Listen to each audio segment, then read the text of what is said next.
For Florida State to leave the ACC, there needs to be additional amendments, or Florida State is dead in the water.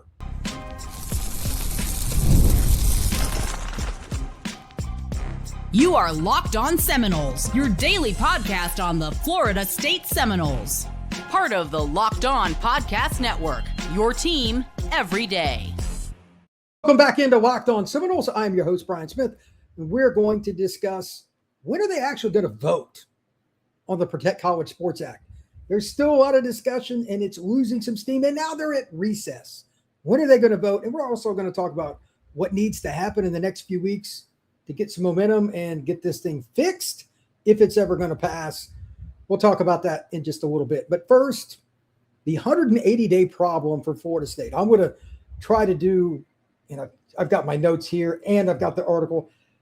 I'm going to try to do everybody a favor and save you an insane amount of time. Reading legal jargon is not my forte, but I'm going to try to help all of you out.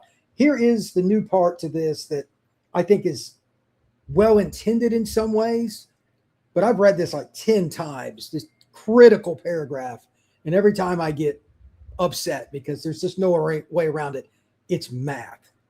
And I quote, according to Yahoo Sports, this is the article that they wrote about it, Senator Ashley Moody, Republican out of Florida, filed an amendment to create an exception in the bill's anti-expansion provision. Obviously, that's the biggest part for Florida State, if you followed this at all, to permit power conference schools to move to another power league without the 5-year probationary period, a filing likely encouraged by in-state schools, Florida State and Miami. That's the good news.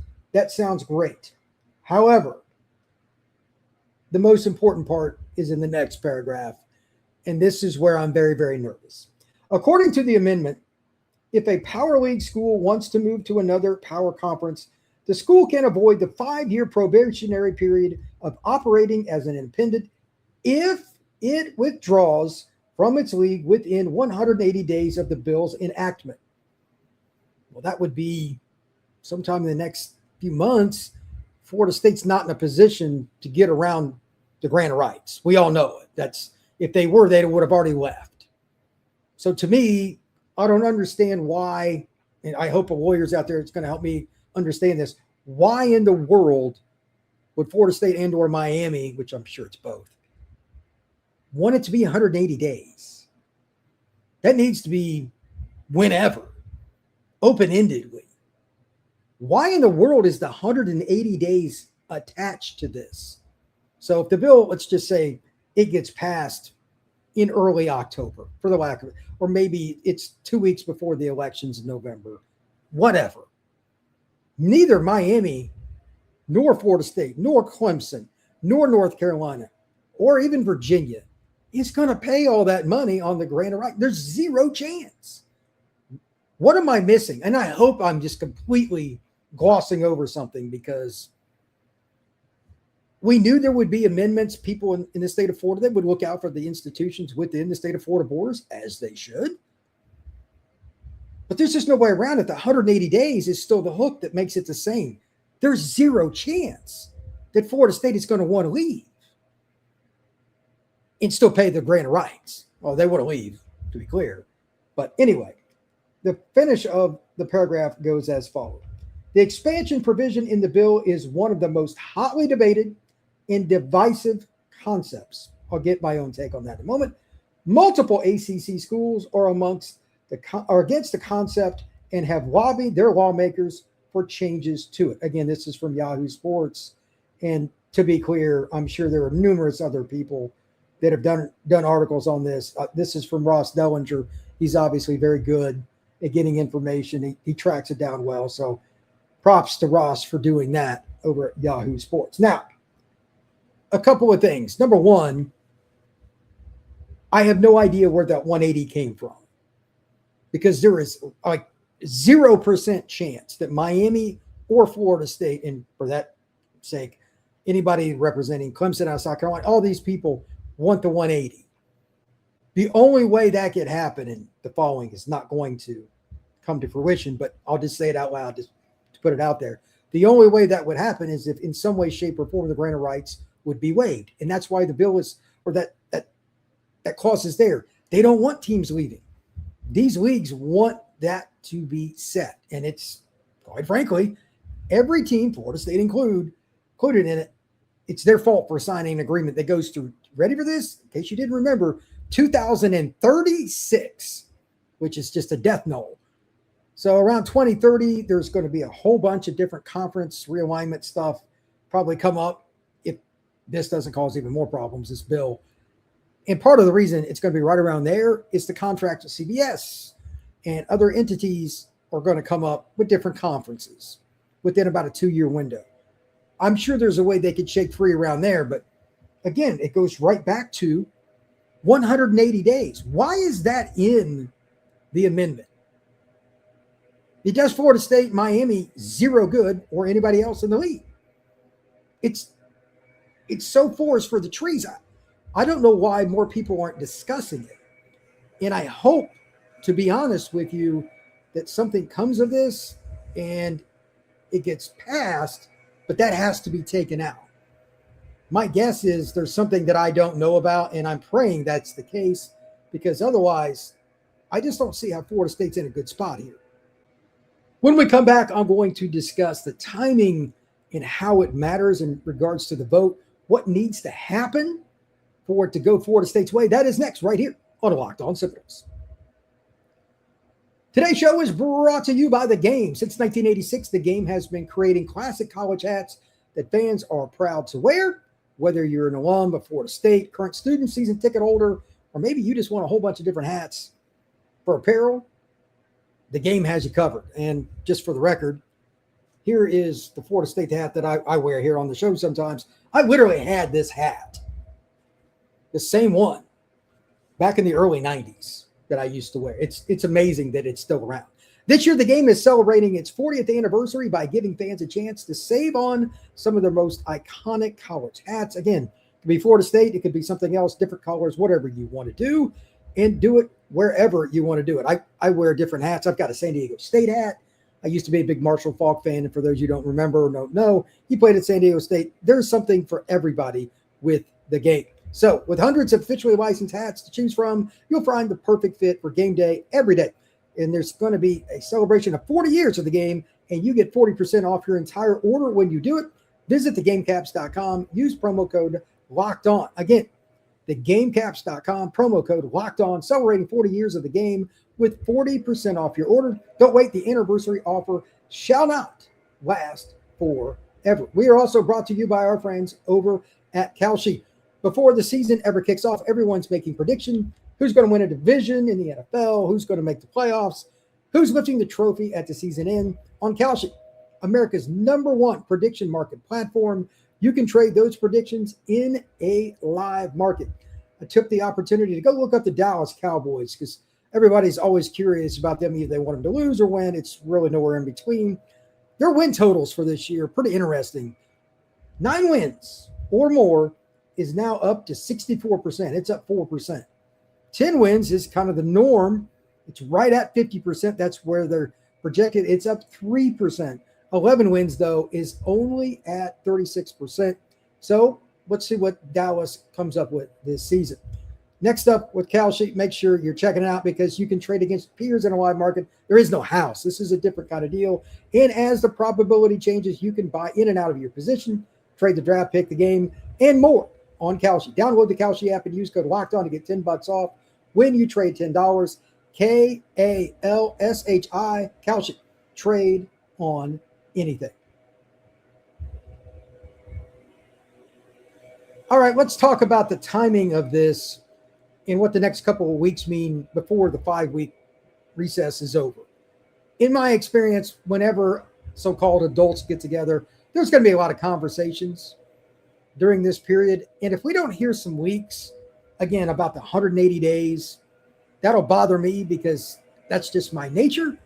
But in some way, shape, or form, somebody's got to clear that up to me, why that A is in there, and B, how do they get it out? That's first. Secondarily, there are still a lot of people, even on the Republican side, and it's, in my opinion, more on the right than the left as far as politics go. I'm not trying to bring that in, but that's the truth. It is a bipartisan bill, but it's still more to the right There are several people on the right-hand side that have questions about this because, remember, this is across 50 states, not just Florida. There are a lot of people who want this out and this in and vice versa. And it's why I've said from the beginning it would be really hard to pass. Well, they're worried they're even going to be able to get it past the 60-vote threshold in the Senate. So again, if we do not hear something in the next couple of weeks that at least gives you some idea that something good can come out of this, just in general, people are starting to agree because right now there's still so many factions to it. I think that it's going to be dead on arrival when they come back. There's just too many different interests that literally what they need so their constituents aren't angry, it has to be exactly like this. And then the people right down the road, it's just the opposite. It's almost like, and I'm not saying it's on the same level of importance, but it's probably about the same as abortion. There's no in between. Either it's yes or no that you vote. There aren't things you can give on that. And this is one of them. One of the main reasons that this bill was brought up in the first place drags Florida State right to the middle. What is that? And that's conference realignment. They don't want a whole bunch of people breaking away. They don't, to be honest, they don't want Florida State joining the Big Ten or the SEC because that gives them more opportunity to break away. And they're trying to put things in their provisions so that those leagues won't. But if this doesn't get signed, and this is unfortunately where I got to break into this part, won't surprise anybody here probably. There is quite a bit of discussion, and it's in the article from Ross Dellinger at Yahoo Sports. Check it out. It's a good article.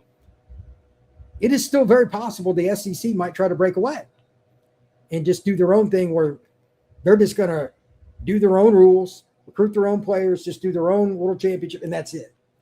That would be horrific for college athletics, and I think the SEC would have a lot of problems getting sued by other people, but nonetheless, it's still a threat, and that is another issue. A lot of people have different ideas on this bill to the point where I think we're going to see a lot more hurdles just to get it out of the Senate.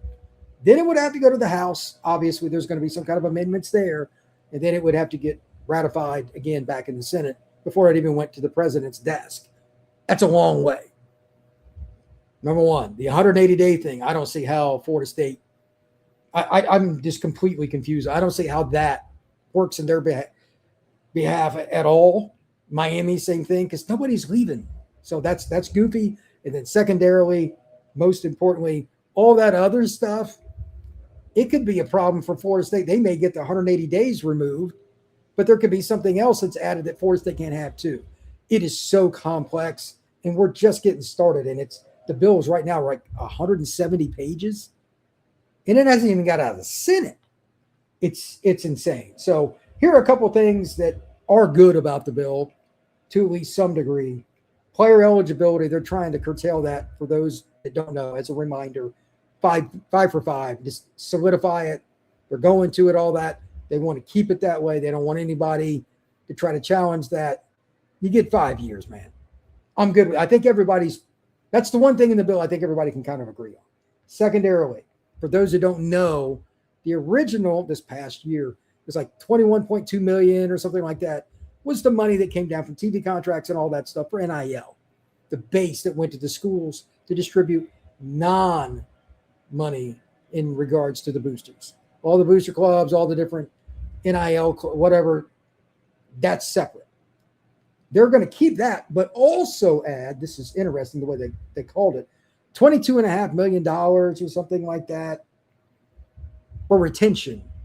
But I mean, if you have the money, it's for whatever you want. I don't know. But anyway, there's talk about that. And then at the end of it ends up being 48.8 total because there's also $5 million for non-revenue sports. So your Olympic sports, etc., would get some cash too to help get players and do different things for those sports in different ways. And that's very important.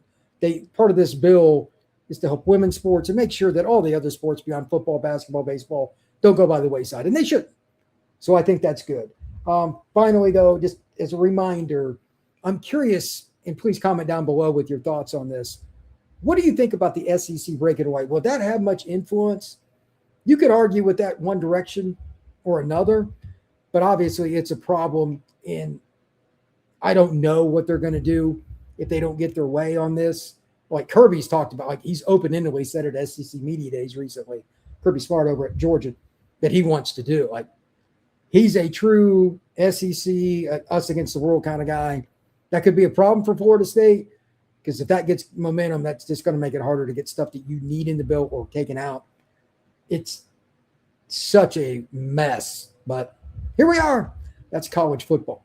Thank you very much for checking out Locked On Seminoles here on a Saturday. I'll have something up on Sunday or Monday morning, depending on what else I hear from practice. There's been a few notes from Jacksonville, but nothing earth-shattering.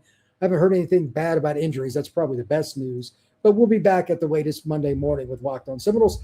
Talk to you again soon, right here on Locked On Seminoles.